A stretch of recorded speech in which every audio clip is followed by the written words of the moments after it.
मैं हूं सुशील मिश्रा। इस वक्त हमारी मौजूदगी है प्रयागराज में प्राधिकरण ऑफिस के ठीक नीचे हम मौजूद हैं और आपको बता दें कि 3 जनवरी से माघ मेला स्टार्ट हो रहा है। फिर से एक बार प्रयागराज तंबुओं का शहर बनने जा रहा है। 3 जनवरी से माघ मेला स्टार्ट होने जा रहा है और साधु संत धरने पर बैठे हैं। जमीन आवंटन को लेकर मेला प्राधिकरण अधिकारियों के खिलाफ गंभीर आरोप लगाया है। क्या है पूरा मामला, अब आप लोगों को ले चलते हैं और बातचीत कराते हैं। और सबसे बड़ी बात, पूर्व कमिश्नर भी इस समय धरने पर बैठे हुए हैं। आप समझ सकते हैं, एक प्रशासनिक अधिकारी रह चुके हैं, उसके बाद ये धरने पर बैठे हैं, तो सवाल गंभीर है। सर क्या नाम है? सत्यमेव जयते। मेरा नाम डॉक्टर श्यामधर तिवारी है जी। मैं प्रयागराज से हूँ। अपना पूरा परिचय दें। मैं पहले डिप्टी कमिश्नर था और देश में सत्य और धर्म का प्रसार करने के लिए अपनी सेवा का 2022 में परित्याग कर दिया है। अभी यहाँ प्रयाग में हम सत्यमेव जयते नामक संस्था का शिविर लगाना चाहते हैं।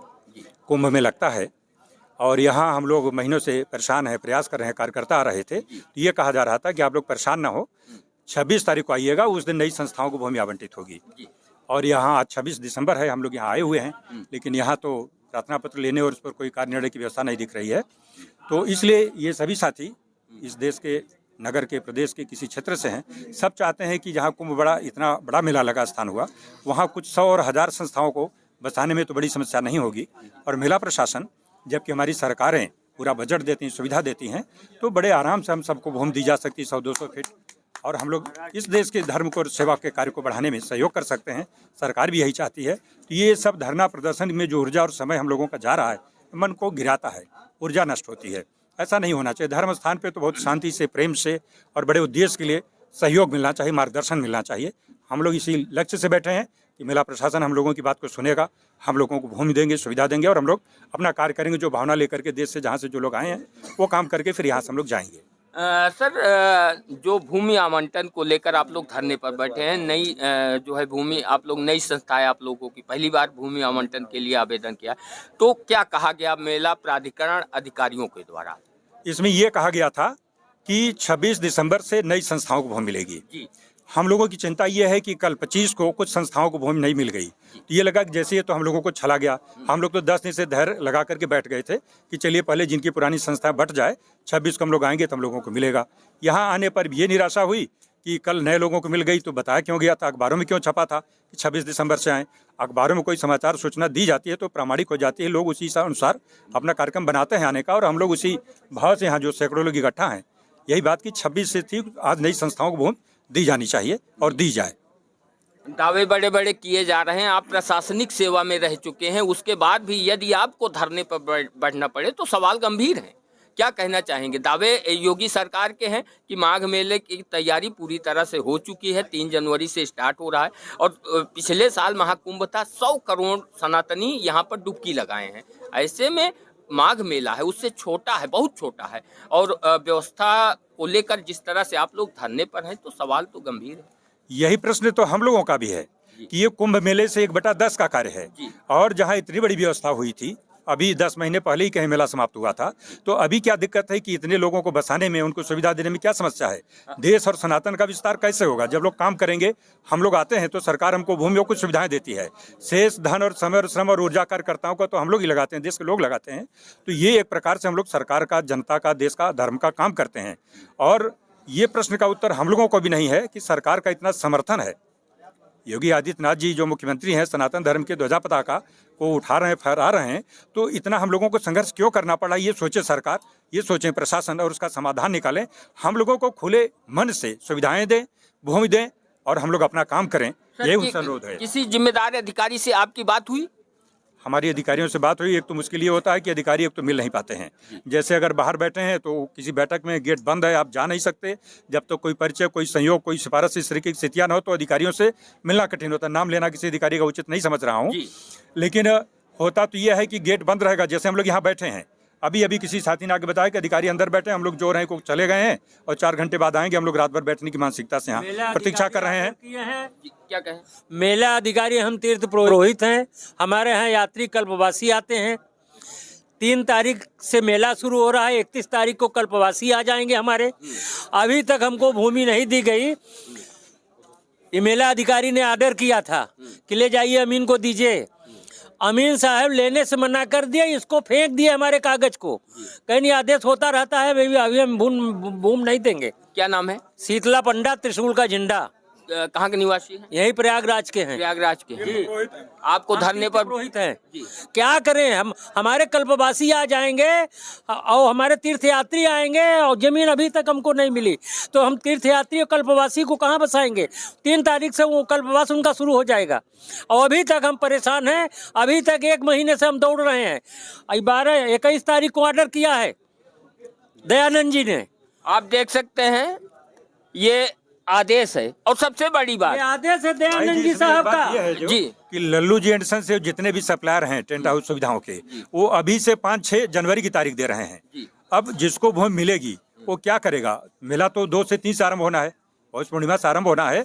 तो ये तो सुविधाएं 15 दिन पहले, जिसको नए को भी मिलनी है तो 15 दिन पहले मिल जाए, ताकि लोग मेला बसा सकें। मेला प्रशासनिक अधिकारियों ने जो 26 तारीख की डेट डिक्लेयर की, अखबारों में आया, फिर उन्होंने गलत किया। और ठेकेदारों की संख्या बढ़ाई जाए, उनकी क्षमता बढ़ाई जाए।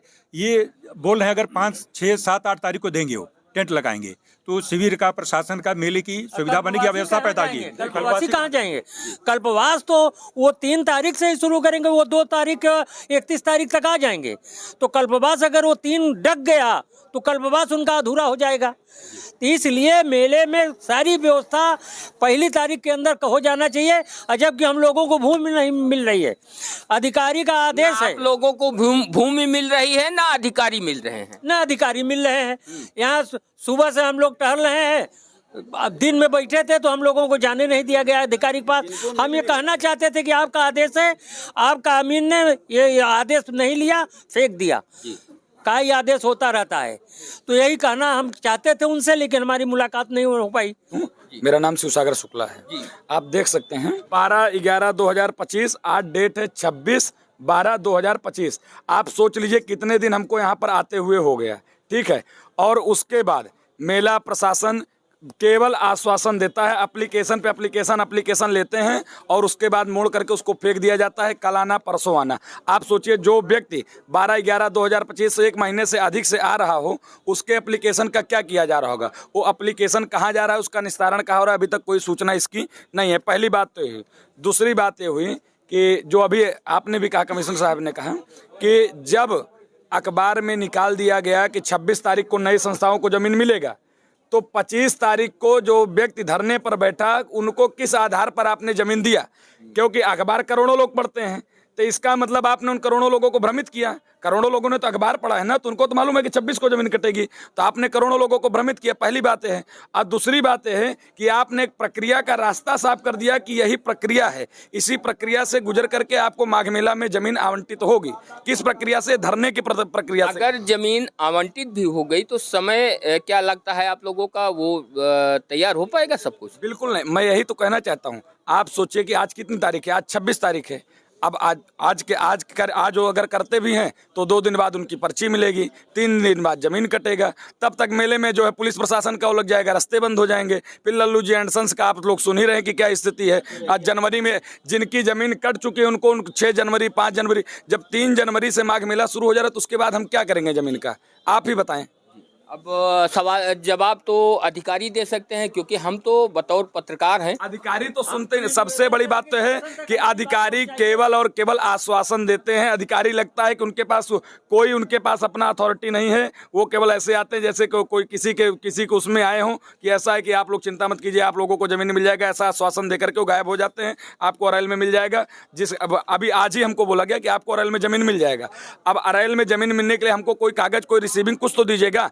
बोलते फोन में फोटो मत खींचो कागज का, तो हम किसको क्या दिखाएंगे? बाद में हमारे पास प्रूफ तो बचेगा नहीं, क्योंकि फोटो लेने नहीं देंगे, रिसीविंग देंगे नहीं, तो हम किसको कब कह सकते हैं? तो अधिकारी तो ऐसे अधिकारी अपना पिंड छुड़ा रहे हैं, ऐसा समझिए आप जो है कि किसी तरह ये लोग चले जाएं। अब एक दिन यहाँ पर बैठा हुआ था मैं, यही की बात है, 24 तारीख की बात है, मैं गया वहाँ पर पूछने के लिए कि अधिकारी को आने में कितना समय लगेगा, तो बोलते हैं कि आप गुंडागर्दी कर रहे हैं। अब बताइए, संत महात्मा 80-80 साल की अवस्था में लोग आ रहे हैं, सुबह 4 बजे से यहाँ लोग आने इकट्ठा हो जाते हैं और दोपहर में 2 बजे 3 बजे अधिकारी आ रहे हैं, तो 8 घंटे कोई बिना भोजन किए बैठा हुआ है, वो गुंडाई करने के लिए यहाँ पर आएगा? ये प्रशासन के वक्तव्य है कि बोलते हैं गुंडाई मत करो, ऐसा तो इनका वक्तव्य है, ये स्थिति है। जी आपका नाम? जी, मेरा नाम गोपाल जी महाराज है और मैं 2 तारीख से यहाँ पर रूम लेकर के रह रहा हूँ, वृंदावन से आया हुआ हूँ। मेरी संस्था का नाम निस्वार्थ सेवा संस्थान है और हम अन्य क्षेत्र के साथ साथ हमने कार्ड भी छपवा चुके हैं। 51 सर्व समाज की गरीब बेटियों का विवाह करने का भी हम संकल्प लेकर के आए हैं। हर साल, अभी हमारा हरिद्वार में जब लगा था तो वहाँ भी करवाया था। 1094 बेटियों का शादी अब तक करा चुके हैं। मैं निरंजनी अखाड़े से जुड़ा हुआ हूँ। प्रथम बार हमने यहाँ पर लगाने का निर्णय लिया है। 2 तारीख से कितनी बार एप्लीकेशन दे चुके हैं, दयानंद जी को गाड़ी में दे चुके। अभी भी हमने पूछा साहब एप्लीकेशन का क्या हुआ, कुछ बताइए, तो कहते हैं अरेल में जाइए। अरेल में जाकर क्या हम दाग संस्कार करें अपना, क्या करें बताइए आप? 3 दिन रह गए, 3 दिन में 13वीं भी नहीं होगी हमारी, क्या करेंगे हम? जान गए हमको, या तो कह दो जमीन ले लो या कह दो भाग जाओ यहाँ से। किसी किसी को 700-700 बीघी की जमीन दे रखी है, या फिर योगी सरकार दावा करती है। तो मैं योगी जी से कहना चाहता हूँ, आप ही आकर अखाड़ा लगाइए या सतवा महाराज को अखाड़ा लगाने दीजिए, सब साधु को लात मार के भगाइए यहाँ से सबको। क्यों बुला रखा है यहाँ पर स्थिति कराने के लिए? हम लोग पागल नहीं है, कोई सुनने को तैयार नहीं है। इधर बैठे, इधर गेट से निकल जाते, इधर से गेट निकल जाते हैं। आखिर क्यों बुला रखा है इन संतों को? बैठता नहीं यहाँ। परसों धरना दिया था, सबको जमीन मिल गया। परसों जिन्होंने धरना दिया सबको जमीन मिल गया। अब बेचारे यहाँ पटक रहे, क्यों पड़े हम लोग यहाँ पर? और सबसे बड़ी बात है कि मेला किन के लिए जाना जाता है, आप ये समझिए। मेला कल्पवासियों के लिए, संतों के लिए जाना जाता है। आप वहाँ पर जाएंगे, एक दीवार है और दीवार पर कई 4-5 पोस्टर ऐसे लगे हुए, कागज लगे हुए, उन पे लिखा है दुकानों के लिए पहले आओ पहले पाओ। दुकानों के लिए लिखा है पहले आओ पहले पाओ, और संतों के लिखा है पहले आओ और बाद में पाओ। या तो पाओ हिम्मत, यहाँ से निकल जाओ। एक चीज जो बहुत निराश करती कि अधिकारी मिलते नहीं हैं, जो वो बंद कमरे में रात में किस तल पर ताला लगा के रहते हैं, ऐसा सब बताते हैं यहाँ कर्मचारी। और ये लगता है कि क्या करें, हम लोग कहाँ फंस गए हैं, किस धर्म की बात, किस सेवा की बात लेकर के आए हैं। तो अधिकारियों को ये मानना चाहिए, प्रशिक्षण होना चाहिए, वो जनता का, लोगों का सामना करें और अपने कार्य में पारदर्शिता रखें कि आप अगर ये मानक करते हैं तो आपकी सुविधा मिलेगी, नहीं करते हैं तो कम मिलेगी, नहीं मिलेगी। लेकिन पीछे से क्यों जाना भाई, पीछे गेट से क्यों जाना? क्या ये कोई आतंकवादी है या कोई किसी का अपमान कर रहे हैं, कुछ कर रहे हैं? तो ये विषय ऊपर तक जाना चाहिए कि अधिकारी सीधे सामना करें, मिले और जो भी पैमाना करें, लेकिन इसका एक ढंग निकालने की पारदर्शिता से बात। तो हम लोग तो यहीं के हैं, यहीं पढ़ाई लिखाई हुई, इलाहाबाद विश्वविद्यालय, बचपन से इस कुंभ में आते रहे हैं। साधु भी हो गया था मैं एक बार घर परिवार छोड़ के। ये बहुत कष्ट देता है कि ये दिनों दिन जैसी सुविधाएं बढ़ रही, मेला बढ़ रहा है, हमारा जो काम करने का ढंग है वो बहुत ही अपारदर्शी, ओपेक है। और लगता है हम इस देश के नागरिक हैं भी कि नहीं है। हमारे अधिकारी हमसे मिलना क्यों नहीं चाहते, सुनना क्यों नहीं चाहते, निर्णय क्यों नहीं करते, क्यों दौड़ाते हैं बार बार? एक ही काम के लिए 10-20 बार 25 बार आदमी खिन्न हो जाए, उब जाए, ऐसी स्थिति क्यों पैदा करते हैं? आप देख सकते हैं रात 9:30 बज रहे हैं, ठंडी का महीना है, लास्ट दिसंबर चल रहा है, तापमान हो सकता है इस समय 8 से 9 डिग्री सेल्सियस पर हो। साधु संत धरने पर बैठे हैं, जमीन आवंटन में घोर अनियमितता की शिकायत है। योगी सरकार, उत्तर प्रदेश के मुख्यमंत्री एक संत हैं और उनके कार्यकाल में संत धरने पर बैठे हैं। दावे योगी सरकार के बड़े बड़े हैं, लेकिन जवाबदेही तय नहीं है। अफसर कागज में सब कुछ ओके दिखा रहे हैं, जमीन पर साधु संत धरने पर बैठे हैं। जवाबदेही तय होनी चाहिए। कागज में केवल सब कुछ ओके होने से काम नहीं चलेगा, जब जमीन पर सच्चाई ये होगी। आप लोग क्या सोचते हैं, अपनी राय कमेंट कर जरूर बताएं और साथ ही साथ इस वीडियो को ज़्यादा से ज़्यादा लोगों तक पहुंचाएं। सच सामने आना चाहिए।